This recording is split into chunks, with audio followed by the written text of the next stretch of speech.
You are now listening to Scheduling Fate, hosted by author and counseling astrologer Jamie Magee. For more information, please go to schedulingfate.com.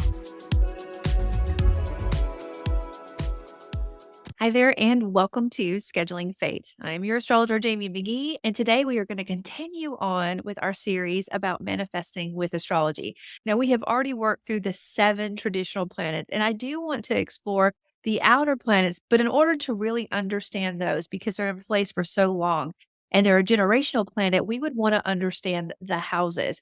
And to understand the houses, I think a good place to start would be the ascendant. So, the next couple of episodes that you're going to hear in the series is going to be one about the ascendants today. Then we're going to talk about the houses, and then we'll dive into those outer planets so you can really understand how you or your generation manifest in this area of your life using those energies. So, for the last 7 videos, I have ensured that very first intro into why I think this is such an amazing practice, looking at how you work with the law of attraction, how you work with manifestation, how you can be self aware of what you're attracting to you, and how you can work with that energy. I've ensured that intro is in every video. I'm not going to put that in this video. So if you have not heard me talk about this before, I encourage you to find that link underneath here. Go listen to that first video. Go listen to all of them because that'll really help you start to conceptualize how you are consciously or unconsciously attracting. All right, with that being said, I just want to remind you that underneath this podcast, you are going to find a link to a free chart. You're also going to find a link to a free workbook. And if you would like to be part of my Moongate membership for less than $5 a month, get discounts on the reports that are tailored to your personal chart, working with me, a great calendar that you can add with all astrological insights from me on it. That's less than $5 a month. And there's also a link for that. All right, so our topic for today is about the ascendant or the AC. Now, when you are first on a journey of self-exploration and learning your chart, it's easy to understand what your sun sign is. You put in your birthday, you're like, this is me, no doubt about it. The ascendant is a giant leap forward because in order to understand what your ascendant is, your rising sign, you must know what time you were born. And it's not something that you can guess. The universe moves every 4 minutes. Now, with that being said, please do not panic. If you do not know what time you were born, we can still discern a lot. Astrologers can still discern a lot by understanding what planet is in what sign and how those planets are talking to each other, the aspects. And then there's a great tool called rectification that can help us look at your life events and understand what your rising sign is. But that rising sign is the key. It is the doorway. It opens up how your chart is set up. It says this is house 1. And if we know where house 1 is, we know where the other 12 are. And the houses represent areas of our life. A great way to think about this is the house is the stage, the planets are the actors, and the sign is how those planets act on that stage. That's always a good thing to remember when you're first learning astrology. But knowing that first house, we're able to see the flow of how your entire chart works together. And it's remarkable what you can learn from that energy. Now, that first house is all about you. It's yourself. It's how you look. And it's pretty interesting because the way that I tell people, and if you worked with me one-on-one, you've heard this, the sun sign is your crown. It's like what you are adorned with in this life. The moon sign is sort of like where you hold the doctorate or the PhD. That's your instinct. You do it so well. You're masterful at it that you don't even think about it. It naturally happens. But your rising sign, your AC, is sort of like being on the junior varsity team. You're wearing the jersey. Everyone sees you as that. And this is one of those areas where I'm like, the universe has a sense of humor. Because when people meet you, they meet that rising sign. They don't necessarily meet your sun sign. They meet the rising sign. So even though you're the new person on the team, just trying to figure out how to be what your rising sign is, that's the energy that comes out first and just reaches out and smiles. It's the mask that we wear. That's one of the ways that it's described in text. Now, what does this have to do with manifestation? Well, when we look at how the houses are set up, there are houses that are very public. They're things that you can't hide. Like, this is what I look like. These are my partners. This is my family. This is my home work-life balance. Those are public areas of our lives. Those are the public angular houses. This is 1, 7, 4, and 10. These areas impact us on a really powerful level because often, sometimes unfortunately, we're more outwardly focused than inwardly focused. So understanding how these energies are working at these pivotal angular areas helps us understand what we are consciously or unconsciously attracting to us. Now, please keep in mind, this is just one layer. This is just your ascendant, understanding what planets are in these houses and what conversations those planets are having, who they answer to, and who that planet answers to, all adds a very unique, one of a kind experience of this lifetime that you have. There is not another person on this planet that has your chart, your perspective. You're here for a reason in this lifetime, and is to express how you use that energy. But I think that these are great first steps for you to start to understand, okay, this is how I naturally attract. So as we go through the signs, we're going to start at the top and go to the bottom. We're going to look at how you work with this energy. But I encourage you to pull out that free chart that's underneath it or a chart that you already have. Look at the planets that you have in those areas and realize that that is another layer. And also consider what is transiting through that area of your life? Because you may, when we get into the houses, I know we're going to have questions like, I don't have anything in this area. What does that mean? There is going to be something transiting through that area of your life. The moon moves through there every single month, but the rest of the planets, they're going to start talking to it, whether by transit or actually being present in that house. So, understanding these areas of your life is so vital, and understanding these angular areas that we're about to talk about.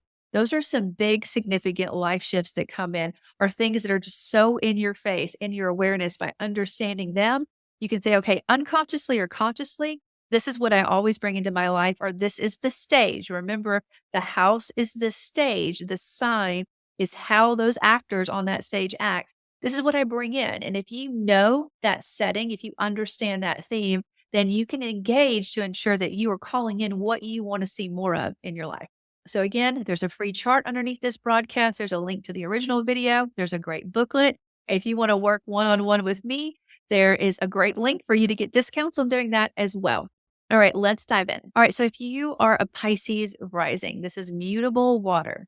You are traditionally ruled by Jupiter and your modern ruler is Neptune. So I would encourage you to notice where both of those are in your chart.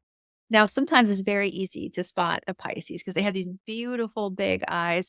They have an alluring energy that is very spiritual and creative. It's not always optimistic. Sometimes it's a beautiful darkness of sadness and compassion for humanity, but it has this tendency to say that all are welcome. Come in closer. I'm going to take care of you. You manifest really well when you focus on your spirituality, when you focus on the outcome that you want to bring into your life. Now, when it comes to your home life, your foundation, the roots where you nest, Gemini, that house is Gemini. So I encourage you to notice where Mercury is in your chart because that's going to give you another layer to this energy. Now, it could be that you had two homes growing up, or you have two homes now, or that your home life is surrounded by children and youthful ideas, or you're comfortable around learning different data points or understanding different viewpoints all at the same time. It's an adaptable lifestyle. You're able to be flexible and have variety and connect with different situations or people throughout your life. You probably have a parent or an authority figure coming up that was really sociable. And at times that could have overwhelmed you, or it could have been something that really helped you come out of your shell and say, yes, I feel this way too, or understand humanity and have compassion for those situations. Now, when it comes to your partnerships, those one on one connections, this is the opposite energy of your rising. So there's a little bit of a tug of war with this energy where you are great at escaping and being creative and kind of building worlds in your mind or really tapping into your faith and your spirituality and not being grounded in reality. That Virgo partner is locked in, almost imprisoned in reality. They see the black and white. They see everything that needs to change to get us from point A to point B. Sometimes they can be very critical. They can say, do this, and that. And you may not feel as if you are satisfying them or the situation in any way. Like you cannot be you and be in this partnership at the same time. But there's something for you to learn from this partner. And there's definitely something for those partners to learn from you. And it's a harmonizing middle balance that says, you know what? We're not always perfect.